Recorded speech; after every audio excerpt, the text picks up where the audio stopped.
네, 오늘은 우리 하우머스의 마태복음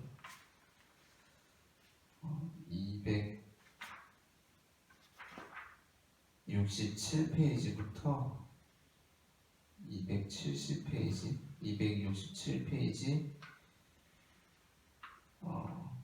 시작되는 두 번째 문단, 마지막 문단이죠. 거기부터 270페이지 중간 문단까지 보도록 하겠습니다.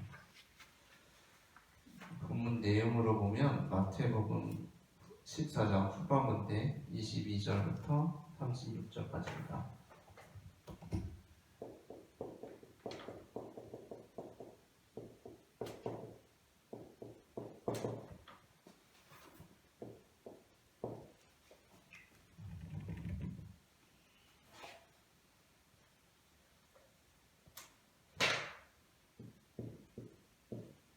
(22절부터) (36절까지고요) 여기에 이제 핵심적으로 나오는 내용은 뭐냐면 무리를 걸은 베드로예요.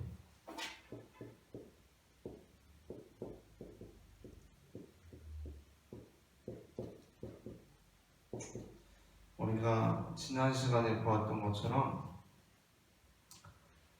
예수님께서는 오병이어의 이적을 베푸신 후에 즉시 그들과 뭔가 그들로부터 벗어나려고 하시고 그들에게 더 이상 오병이어와 같은 류의 이적을 행하시지 않으려고 하는 뉘앙스가 모든 복음서에 있습니다. 그래서 오늘 마태복음도 보게 되면 22절이 바로 이렇게 시작되죠. 예수께서 즉시 제자들을 재촉하사 라고 말하고 있어요. 그래서 자기가 무리를 보내는 동안에 배를 타고 앞서 건너편으로 가게 하시고 제자들을 빨리 보내세요. 그리고 또 혼자 기도하러 산에 올라가셔서 혼자 계세요. 그러니까 오병이어의 이적을 베푼 다음에는 계속 거기서 눌러 앉아서 또 오병이어하고 또 오병이어하고 이러기를 예수님께서 원하지 않으신다는 겁니다. 예수님께서 하시고 제자들 보내시고 빨리 그 자리를 해산시켜 버리세요. 본인도 혼자 들어가시고. 그런데 이제 여기에서 하나의 사건이 벌어지죠. 뭐냐면 예수님께서 무리를 걸어오시는 사건이 벌어지게 됩니다. 예수님께서 무리를 걸어오신 이 사건에서 마태복음에서 중요한 것 중에 하나는 무엇이냐면 예수님께 절했다는 거예요. 절. 여러분, 우리가 예배한다는 게 절한다는 거잖아요. 절. 그렇죠? 예배한다는 게 절한다는 거거든요. 오늘 여기에 보면 33절에 보면 배에 있는 사람들이 예수께 절합니다. 예배 경배했다는 거예요. 경배. 하우머스의 마태복음 270쪽 중간 문단을 보겠습니다. 우리는 예수님께서 세례를 받으신 이후 그분께서 하나님의 사랑하는 아들이심을 알았다. 마귀는 예수님께 하나님의 아들임을 증명하라고 조롱했고 가다라 지방에 귀신 들린 사람은 예수님을 하나님의 아들로 규정했으며 예수님께서 자신을 아들이라고 말씀하셨다. 이제 자신들이 예수님께서 하나님의 아들이심을 고백한다. 그러나 더 중요한 것은 그들이 예수님을 경배한다는 것이다. 조금 전에 배를 휘저으려고 위협했던 폭풍을 예수님께서 잠재우셨을 때 제자들은 도대체 어떤 사람이 바다와 바람에게 명령하여 자신에게 순종하게 할 수 있느냐고 궁금해했다. 이제 그들은 이 예수님께서 자신이 누구라고 말씀해 오신 그분이심을 인정했고 그래서 그들은 그를 경배했다. 절했다. 제자들은 배우는 중이지만 그들이 입술로 고백한 것을 마음에 새기는 데는 시간이 필요할 것이다. 경배라는 것이 굉장히 중요한 거예요. 경배. 하나님의 아들로 예수님을 경배했다. 그러니까 예수님은 거의 이제 요한복음 정도는 아니지만 마태복음에 이르러서는 예수님을 거의 하나님과 이제 동일시하는 이러한 뉘앙스가 나타나고 있다라는 겁니다. 우리가 이 부분을 보면서는 베드로가 물 위를 걸었다는 거. 그리고 한 가지 그냥 여기에서 그냥 좀 소개하고 싶은 문장이 있어서 270쪽의 셋째 줄입니다. 우리 임무는 살아남는 것이 아니라 신실한 증거자가 되는 것이다.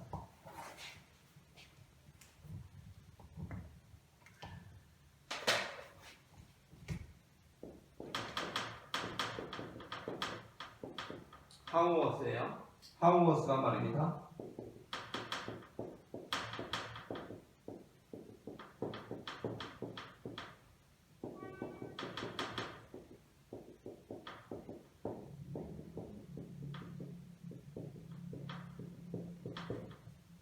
우리 임무는 살아남는 것이 아니라 신실한 증거자가 되는 것이다.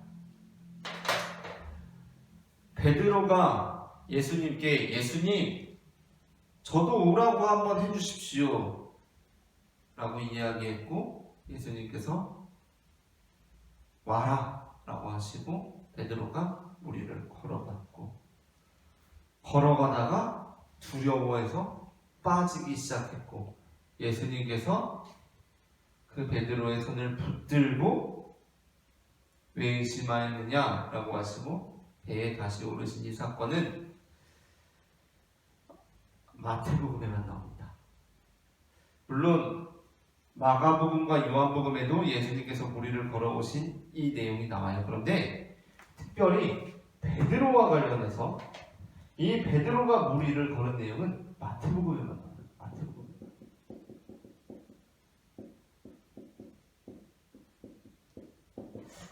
왜 마태복음에만 나올까? 하는 게 일단 궁금한 부분이고 마태복음이 그렇다면 우리에게 전해주고자 했던 메시지는 무엇이었을까? 한번 생각해 볼 수 있을 것 같아요. 예수님께서 일단 물 위로 걸으셨다고 하지 않습니까? 물은 무엇이죠? 특별히 바다. 물론 적지 않은, 대부분이라고 하긴 좀 그러지만 적지 않은 상징들이 그러한데 양면성을 다 갖습니다. 그렇죠? 우리라는 것은 생명을 의미하기도 하고요. 예수님께서 생수라고 하시잖아요. 그렇죠? 예수님께서 생수라고 하시잖아요. 그리고 또 비와도 연관될 수 있겠죠? 예수님께서 은혜를 비처럼 내리시잖아요. 그런데 특별히 물이나 바다라고 했을 때 이것은 히브리인들의 사고방식, 유대인들의 사고방식 안에서 물이나 바다는 뭘까요? 악입니다. 악을 상징해요. 악을 상징해요. 이것이 어디에 가장 분명히 나오냐면 예수님께서 하나님께서 창조하실 때죠. 세상을 창조하실 때. 하나님께서 창조하실 때 하나님께서 어디에 운행하고 계시죠? 하나님께서 어디에 이렇게 다니고 계세요. 하나님께서 어디를 이렇게 운행하고 다니고 계세요. 어디죠? 수면 위를 다니시죠. 수면. 자, 이 이미지가 물 위를 걷는 예수님의 이미지에 딱 나오는 거예요. 그렇다면 하나님께서 수면 위를 운행하신다는 것은 무엇이죠? 하나님께서 이 악이 만연한 세상을 하나님께서 밟으시기 시작하셨다는 겁니다. 악이 넘실거리지 못하도록 하나님께서 밟기 시작하셨어요. 그래서 어떻게 하시죠? 창조기사에서 하나님께서 몇몇 가지를 딱 있어라, 창조되라고, 나와라 이렇게 말씀하시지 않는 것이 있는데 그 중 대표적인 것 중에 하나가 물입니다. 물은 그냥 있어요. 근데 하나님께서 그 물을 어떻게 하시죠? 물을 가두시죠? 가두십니다. 물을 가두어서 땅이 드러나게 하세요. 그리고 또 물을 어떻게 하시죠? 물을 찢으시죠? 물을 찢으셔서 궁창이 나오게 합니다. 저 순서가 이게 먼저 보이기 둘째인데 물을 하나님께서 찢으세요. 그래서 땅 아래 이제 이 공간 아래 물이 있고 공간 위에 물이 있고 그렇게 하나님께서 하시잖아요. 그래서 어떤 사람들은 노아의 홍수 때 그 위에 있던 물이 다 쏟아진 거다 이렇게 이야기를 하기도 하고 어쨌든 악을 의미하는데, 물과 바다는 악을 의미하는데 하나님께서 그 물과 바다를 찢으시고 가두셨다라는 겁니다. 그런데 예수님께서도 이 땅에 오셔서 그 물 위를 걸으셨다라는 것, 그것은 굉장한 신앙 고백이 담겨 있죠. 이미 여기에서부터 사실 예수님은 하나님이신 거예요. 예수님은 하나님, 경배를 받으실 분이세요.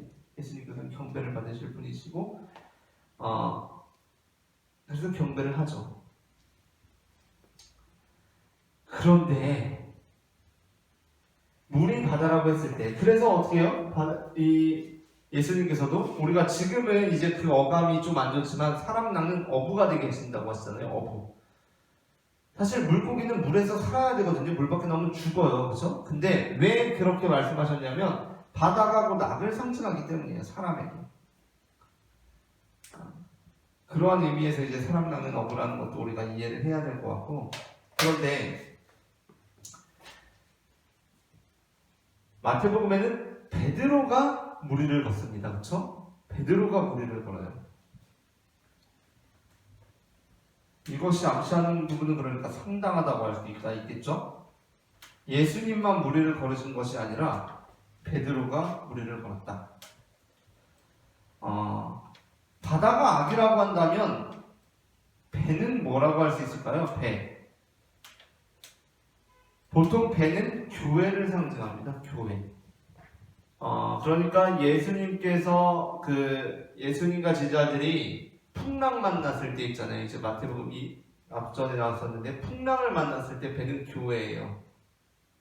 배는 교회예요. 그래서 아무리 요동쳐도 예수님께서 그 안에 계시면 배는 안전하죠. 그런데 초대교회 당시에 물론 복음서를 쓸 때에 이제 교회는 확실히 유대교로부터는 어느 정도 벗어난 공동체였어요. 그러나 여전히 유대교와의 경계가 초기이기 때문에 상당히 모호합니다. 모호해요. 그 공동체 자체가. 그러한 상황 속에서 바다가 있는데 배가 있어요. 그리고 예수님께서 여기에 계세요. 우리는 배에 있죠. 예수님께서 물 밖에 계시고 여기는 굉장히 험난해 보여요. 이 배에서 나가는 것은 굉장히 위험해 보입니다. 그런데 예수님께서 지금 여기에 계신 것이 아니라 여기에 계세요. 여기에 계신 것이 아니라 여기에 계세요. 그렇다면 우리는 어떻게 해야 될까요? 그렇다면 우리는 예수님께 가야 되는 거예요. 물론 이 비유에서 예수님께서 다시 손을 잡고 여기로 들어오시죠. 그렇죠? 여기로 들어오세요. 그래서 다시 여기가 이제 안전한 교회의 역할을 하지만 우리가 예수님께서 다시 오실 그 날을 사모하면서 살아갈 때에는 예수님께서 계신 곳, 그곳을 향하여서 심지어 지금 이제 이걸 이해해야 되는데 이게 묘해요. 그런데 지금 이 시대에도 사실은 어떠한 면에서 똑같아요. 교회라고 여겨지는 부분, 초대교회 당시에는 교회가 애매했습니다. 어떠한 면에서 교회라는 건 유대교를 의미한다고도 할 수가 있어요. 이 공동체에서 나가야 되는 경우가 있을 수도 있다라는 걸 암시하고 있는 거예요. 그리고 우리는 예수님께서 오라고 하시면 그렇게 나가겠다는 신앙 고백이 담겨 있는 겁니다. 물론 실패할 수 있어요. 넘어질 수 있어요. 그러나 예수님께서 우리를 붙드실 때 우리는 죽지 않고 살 거다라는 겁니다. 그렇게 될 때 우리가 나올 때 우리의 사명, 우리의 임무는 살아남는 것이 아니죠. 신실한 증거자가 되는 겁니다. 진실한 증거자. 진정한 예수님의 증인들이 된다는 거예요. 그래서 이러한 맥락 안에서 마태복음은 어떻게 보면 굉장히 의미 있는 메시지를 던지고 있는 거예요, 지금. 지금 유대교와 초기 그리스도교가 여전히 긴장 관계에 놓여 있는 이 상황 속에서 교회가 나아가야 할 길은 무엇인가? 교회가 나아가야 할 길은 무엇인가? 심지어 여기서 예수님은 누구라고 일컬어지죠? 유령이라고 일컬어집니다. 유령이라고 일컬어지고 있는 이 상황 속에서 자신의 믿음으로 예수 그리스도를 보고 예수 그리스도대로 나아갈 수 있느냐라는 겁니다. 물론 이것이 양쪽 모두에게 다 쓰일 수가 있어서 굉장히 위험하긴 해요. 뭐냐면